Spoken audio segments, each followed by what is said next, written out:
If you're after a cheap gaming headset, then this could possibly be the best one I've looked at so far. This is the Steelseries Arctis 1, and we're going to take a look at it in this video, so stick around. But first, if you haven't already, consider subscribing for more videos like this one every Monday, Wednesday and Friday. As far as cheap gaming headsets go, this one ain't bad. Starting with its looks, it's actually almost identical in first glance appearance to the rest of the Arctis lineup, which is actually kind of impressive considering the effective level of cost cutting that they have to do to get down to this sort of price point.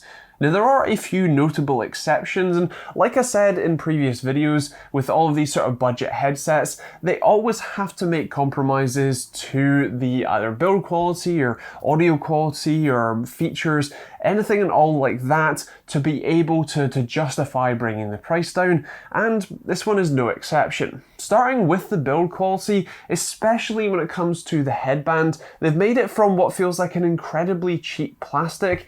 And because of its design, when you go to open the headphones and stick them on your head, it feels like you have to absolutely wrench them apart and snap them in two just to get it on. I think the central part of the headband is made from a fixed piece of or molded plastic and doesn't have much flex to it, which doesn't bode well for the longevity of a set of headphones like these. Now, happily, that doesn't transfer to the actual comfort level of the headphones all that much. They are a little on the tight side, and the lack of padding up at the top does end up being a little bit of an annoyance after longer sessions, but that can be easily resolved by just moving them slightly, and then, it's not that big a deal.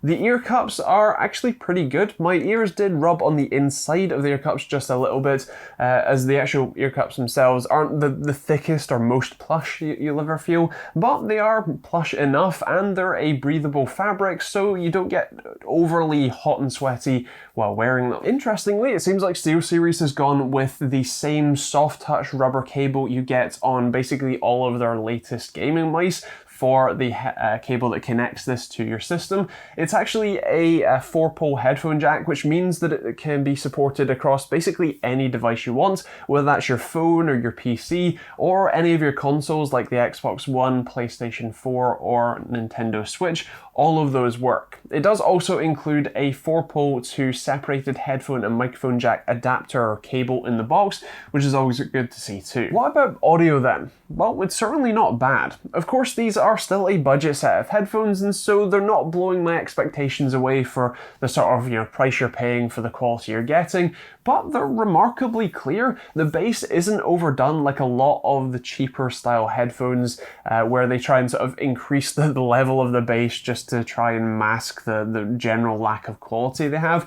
Steelseries have not done that here, so big thumbs up there. I did have a little bit of distortion in some of the mids and higher pitched tones, which actually could be down to just using a relatively low quality DAC for this, which I suppose is typical of the use case for these sorts of headphones, but still nonetheless, it's not the best experience that I've had, even necessarily from a cheaper set of headphones, but it's certainly not bad. For content consumption, say watching YouTube videos like this one or watching movies, these are plenty fine, and even if you are listening to music, these are good enough for the majority of people. Now, of course, they are gaming headphones, so what about, well, gaming on them?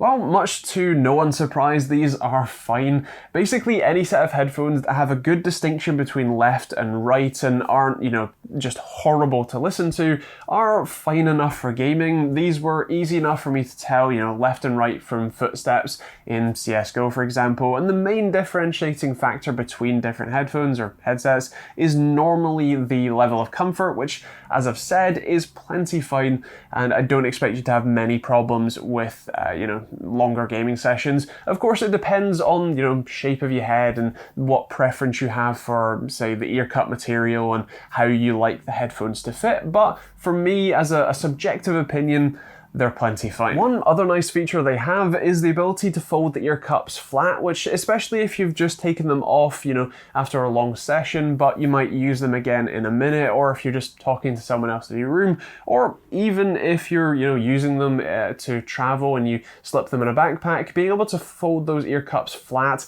is actually a pretty nice feature to have. One other extra thing is that you can detach the microphone as well, which is pretty handy too. Now the microphone on the Arctis One is actually pretty decent. It's not the best I've ever heard, of course. I mean, this is a budget headset, and there is a fair amount of background noise that I heard while listening to a test recording, but overall it's certainly plenty clear enough to chat with your friends on Discord or TeamSpeak while you're gaming, and so that's all you really need. Now, are these any better than the Corsair HS35s?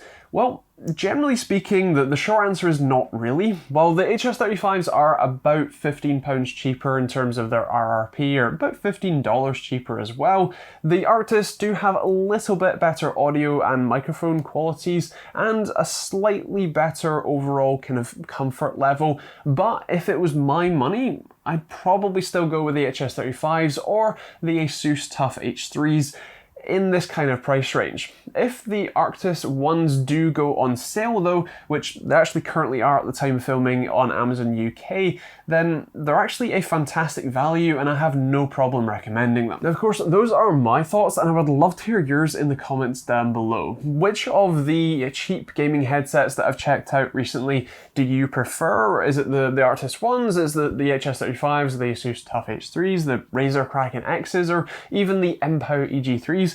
Let me know in those comments down below. Now, if you want to see more videos like this one every Monday, Wednesday, Friday, do hit that subscribe button with the bell notification icon. If you want to check out the Arctis ones, I'm going to leave a link to it in the description down below. That is an Amazon affiliate link that will take you to your local Amazon store where you can see pricing when and where you watch this.